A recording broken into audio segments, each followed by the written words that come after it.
బీహార్ ముఖ్యమంత్రి నితీష్ కుమార్ బీహార్ ప్రభుత్వం నిర్వహించిన సంవాద్ కార్యక్రమంలో ముస్లిం మహిళా ఆయుష్ వైద్యురాలు డాక్టర్ నుస్రత్ పర్వీన్ హిజాబ్ ను బహిరంగంగా బలవంతంగా లాగి అవమానించిన సంఘటన తీవ్రంగా ఖండిస్తూ నంద్యాల ముస్లిం జాయింట్ యాక్షన్ కమిటీ ఆధ్వర్యంలో ఈ రోజు గాంధీ చౌక్ లో నిరసన కార్యక్రమం విజయవంతంగా నిర్వహించబడింది.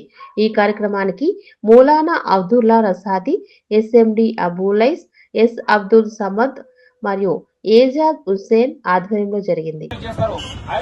సపోర్ట్ తీసుకొని దేశవ్యాప్తంగా కూడా చాలా ఇలాంటి చర్యలు జరిగే విధంగా ఉంది. అందుకని నంద్యాల ముస్లిం జేఏసీగా జమాత్గా ఇక్కడ ఉన్న ప్రజా సంఘాల తరఫున మేము డిమాండ్ చేసేది రాష్ట్రపతి నితీష్ కుమార్ ను బర్తరఫ్ చేయాలి. ఆయన స్వచ్ఛందంగా అయినా సరే రాజీనామా చేసి ఈ యొక్క విషయాన్ని ముగింపు పరిస్థితి బాగుంటుంది. ఆమెను ముస్లిం వేడిగా మేము బాధపడడం లేదు. ఒక మహిళను ఆయన అట్లా బుక్కాలకి చేయడం చాలా దుర్మార్గమైన ఏమైనా చర్య, దాన్ని తీవ్రంగా ఖండిస్తున్నాము. ఇందాక సోదరులు చెప్పినట్టు అదే విషయము ఆయన కూతురికో ఆయన కోడలికో జరిగితే అలా ఎలా ఉంటారు? దీన్ని ఈరోజు నంద్యాల ముస్లిం జేఏసీ ఆధ్వర్యంలో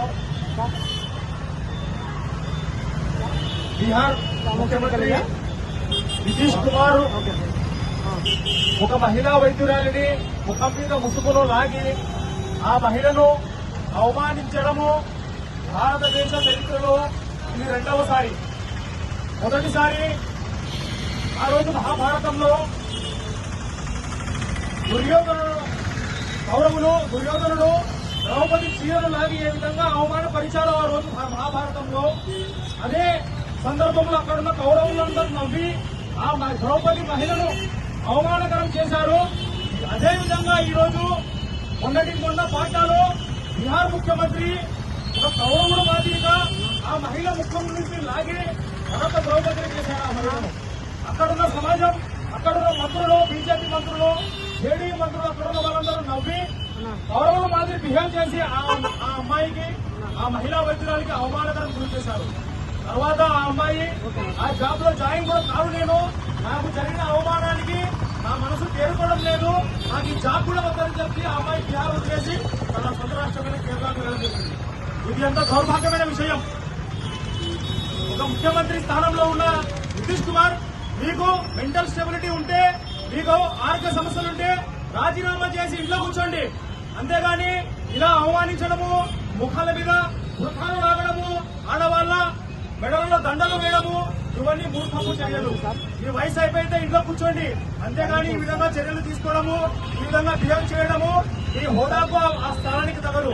అందుకోసమే నంద్యాల ముస్లిం జేఏసీ మరియు ఎస్డీపీ తరఫున కూడా మేము డిమాండ్ చేస్తున్నాము.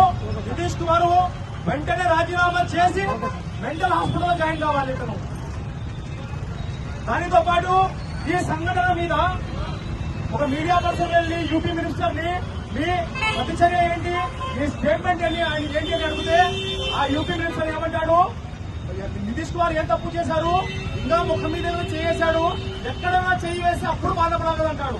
నువ్వు మనిషిగా పశువా? ఆ అమ్మాయి స్థానంలో నీ తల్లు, నీ కూతురు, నీ చెల్లెలో ఉంటే ఇదేగా మాట్లాడతావా? ఆ అమ్మాయిని ఏ జాతి అయినా మనకెందుకయ్యా? అతను ఆడ మనిషి కదా, ఆడమ్మాయి కదా. అటువంటి అమ్మాయికు ఎక్కడో చేయలేదు కదా, మనం ఎందుకు బాధపడతా ఉంటాం? ఇది మీ బీజేపీ, మీ ఆర్ఎస్ఎస్ యొక్క మనుమానం యొక్క అసలు నిజం ఇదే.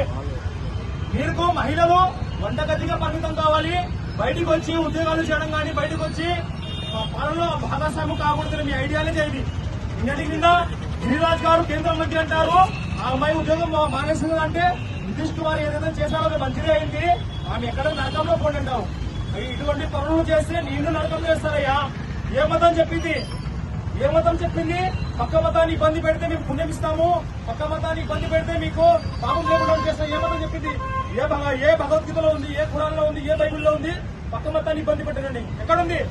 కానీ ఈ బీజేపీ మరి మతతత్వవాదుల వల్ల భారతదేశం ఒక లౌకిక దేశమైన ఇక్కడ చెడ్డ పెరుస్తుంది. ఇక్కడ మహిళలకు బుర్ఖా ధరించే అధికారం ఉంది, ఇక్కడ మహిళలకు బొట్టు పెట్టుకునే అధికారం ఉంది, ఇక్కడ మహిళలకు పరదా వేసుకునే అధికారం ఉంది. ఎవరి ఇష్టం వారిది. ఒకరి ఇష్టాన్ని అడ్డుకునే హక్కు ఈ దేశ ప్రధానమంత్రి కాదు కదా, ముఖ్యమంత్రి కాదు కదా, రాష్ట్రపతి కాదు కదా, ఎవ్వరికీ లేదు. ఇది రాజ్యాంగం కల్పించిన హక్కు. దీన్ని లాగాలనే ఈ రోజు శాంపుల్ రూపంలో ఈ జేడీయూ బీజేపీ కూటమి చేస్తుంది.